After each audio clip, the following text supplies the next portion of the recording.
Assalamu alaikum. The Al-Andalus period lasted for almost 8 centuries. In the year 711, the Umayyad dynasty invaded and took over the Iberian Peninsula from the Visigoths. This reign lasted all the way up to 2nd of January 1492 when the Nasrid kingdom surrendered and left Granada. During this period, a lot of people contributed to the great works and the flourishment that took place during the Muslim rule of Al-Andalus. Whether it be philosophy, physics, mathematics, geometry, agriculture, horticulture, or any other field, there was always somebody who contributed greatly. Amongst them, we are going to speak of one of them, who is Abu Ishaq Ibrahim al-Zarqali, or in short known as al-Zarqali. He was born in Toledo in the year 1029. At that time, Toledo was the capital of the Taifa of Toledo. He is an astrologer and an instrument maker who is also recognized for his great work in geometry.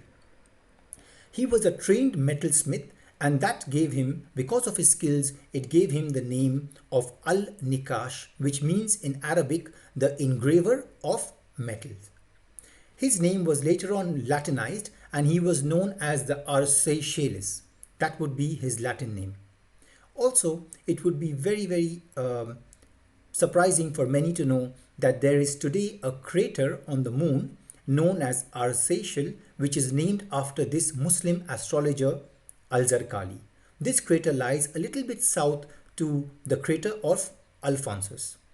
Another one of his great achievements is the astrolabe, which was called the Safaya. The Safaya astrolabe is an instrument that was used for navigation right until the 16th century.